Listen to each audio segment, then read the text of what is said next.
ओम नमः सिद्धेभ्य नमो जीर्णाणम। सभी को सादर शुद्धात्म वंदन। आज पौष कृष्ण चतुर्दशी का यह शुभ मंगल पावन दिवस है और प्रतिदिन प्रसारित होने वाले सोनगढ़ संदेश में से आज जो संदेश हमें प्राप्त हुआ है वह पूज्य बहन श्री बहन के वचनामृत के 88 नंबर के बोल के आधार से प्राप्त हुआ है। तो चलिए देखते हैं आज का संदेश। यहाँ पर लिखा है कि मैं तो लेप रहित चैतन्य देव हूँ। चैतन्य को जन्म नहीं, मरण नहीं। चैतन्य तो सदा चैतन्य ही है। नवीन तत्व प्रकट हो तो जन्म कहलाए। चैतन्य तो द्रव्य क्षेत्र काल भाव से चाहे जैसे उदय में सदा निर्लेप अलिप्त ही है। फिर चिंता काहे की?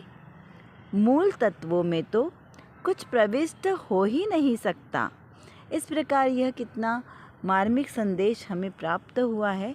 यहाँ चैतन्य तत्व की महिमा बताई गई है कि मैं चैतन्य तत्व कैसा हूँ। मेरे अंदर किसी भी परद्रव्य का प्रवेश नहीं है। क्या कहा? मैं तो लेप से रहित चैतन्य देव हूँ, एकमात्र चैतन्य। देखिए, मात्र ज्ञान मात्र हूँ। चेतना मेरा लक्षण है और मैं कौन हूँ? चेतन। बस ये तीन ही मेरे विशेष गुण हैं। इसके इतना ही अगर हमने समझ लिया तो इसमें ही सारे जनागम का सार आ गया और जो मेरा सारभूत आत्मा है ना वो समझ में आ जाएगा। तो यहाँ पे कहा कि लेप रहित। अब लेप कौन सा?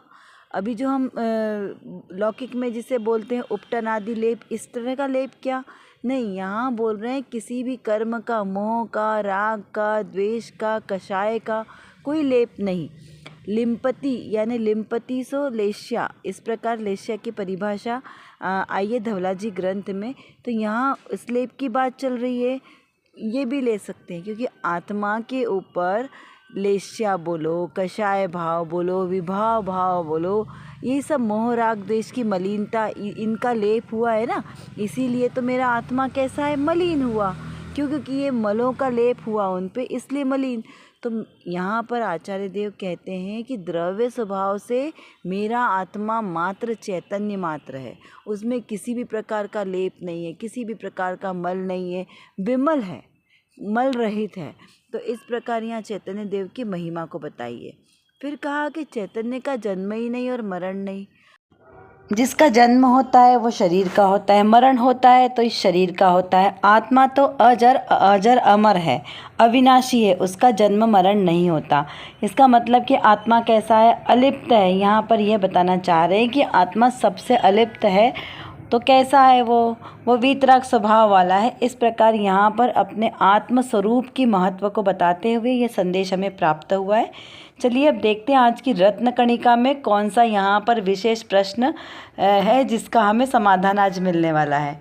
यहाँ पर प्रश्न किया है कि प्यास लगी है, यह कैसे पता चले? कितना सुंदर प्रश्न है कि हमें प्यास लगी है। किसकी? अध्यात्म की प्यास लगी है, सुख पाने की प्यास लगी है। तो हमें पता कैसे चले कि हमें प्यास लगी है? तो समाधान करते हुए कहा कि जिसे प्यास लगी हो वह प्रयत्न करता ही है। यदि प्रयत्न नहीं करता हो तो क्या समझना कि प्यास नहीं लगी है। सच्ची प्यास लगी हो तो प्रयत्न जरूर करता है। यहाँ एक छोटा सा उदाहरण ले कि यदि किसी को हम पानी की प्यास से ले लें कि यदि किसी को पानी की प्यास लगी होगी तो वो क्या करेगा? वह पानी के कैंपर के पास जाएगा जहाँ पर पानी रखा हो। तो जैसे वो प्रचलित उदाहरण ना कि कुएं के पास में जो प्यासा है उसे कुएं के पास जाना पड़ेगा क्योंकि उसे प्यास लगी है। पानी कुएं है और यदि प्यास नहीं लगी हो तो वो प्रयत्न करेगा क्या? नहीं, वो कहीं नहीं जाएगा। तो ऐसे ही जिसे संसार में दुख लगा हो, जिसे सुख की खोज हो, सुख की प्यास लगी हो तो वो क्या करेगा? वो सुख का मार्ग खोजेगा। और जिसे संसार में ही सुख लग रहा है, जिसे दुख का आभास ही नहीं है कि संसार में दुख है, तो वो क्या करेगा? वो कुछ नहीं करेगा, वो 5 इंद्रियों के विषयों में ही मस्त रहेगा। और कैसे सोचे कि जैसे जिसे 5 इंद्रिय के विषयों में अरुचि पैदा हो रही होगी, 5 इंद्रिय के दुख भी जिसे विष्ठा के समान लग रहे होंगे, वो इन 5 इंद्रिय के दुखों से पार अतीन्द्रिय स्वभाव की ओर दृष्टि करेगा, है ना। यानी जिसे प्यास लगी होगी, जिसे जिज्ञासा होगी, वो समझने का प्रयास करेगा। अब जिसे 7 तत्वों का सच्चा स्वरूप समझना हो, 6 द्रव्यों, 85 इकाई क्या है, 9 पदार्थ क्या है, ऐसे वस्तु स्वरूप का आत्मा क्या है, सबसे मुख्य क्या है आत्मा। ये मेरा आत्मा कौन है, मैं कौन हूँ, कहाँ से आया हूँ, मेरा कार्य क्या है, मेरा स्वरूप क्या है, मेरी मंजिल क्या है, मेरे सुख का साधन क्या है, ये सब जानने की जिसे तीव्र उत्कंठा लगी होगी वही मार्ग को ढूंढने का प्रयास करेगा। और जिसे उत्कंठा लगेगी वो मार्ग ढूंढेगा और उसे मार्ग सहज ही मिलेगा, क्योंकि सहज सीधा मार्ग है और वही इस मार्ग पर चलेगा जो वीतरागी मार्ग है। तो ऐसे ही अब हमें क्या विचार करना है कि क्या हमें सच्ची प्यास लगी है, आत्मकल्याण की भावना जगी है, तो हमें मार्ग सहज ही मिलेगा। अभी इसी प्रकार यहाँ पर एक और प्रश्न किया है, उसे हम देखते हैं कि यहाँ पर श्रोता ने कहा कि आपने कहा कि दिन रात ऐसी लगन लगनी चाहिए कि खाना पीना भी अच्छा ना लगे, बस एक आत्मा ही चाहिए, ऐसी लगन लग जाए जिसे, तो क्या हो बीच में ही कोई ना कोई प्रतिकूलता आ जाए तो लगन लगाएं कैसे।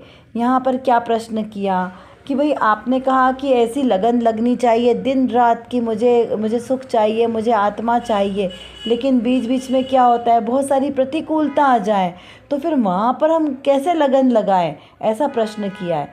तो उसका समाधान करते हुए कहा है कि जिसे लगन लगे उसे अपनी लगन में कोई भी वस्तु विघ्न नहीं करती। देखिए बहुत ध्यान से सुनने जैसा समाधान है कि जिसे लगन लगे उसे अपनी लगन में कोई भी वस्तु विघ्न नहीं करती। जिसे लगन लगे उसे खाना पीना सोना घूमना फिरना रुचता ही नहीं है। वह खाता है पीता है, बस सब कुछ करता फिरता है, फिर भी मुझे आत्मा चाहिए ऐसा उसे भीतर में लक्ष्य आता है। कोई बाधा डाले तो भी वह पुरुषार्थ करके अपनी आत्मा को ही उग्र रखता है। जैसे कोई बच्चा मेले में खो जाए तो वह क्या करता है, अपनी माँ को ही पुकारता है। कोई उससे पूछे कि तुम्हारा नाम क्या है तो वह कहता है कि मेरी माँ। उसे कोई पूछता है कि तुम्हारे पिताजी का नाम क्या है तो बोलता है मेरी माँ। तुम्हारा घर कहाँ है तो बोलता है मेरी माँ। यानी उससे कुछ भी पूछो वो क्या कहता है, सिर्फ मेरी माँ मेरी माँ, इसके अलावा उसे कुछ और नहीं समझ में आता।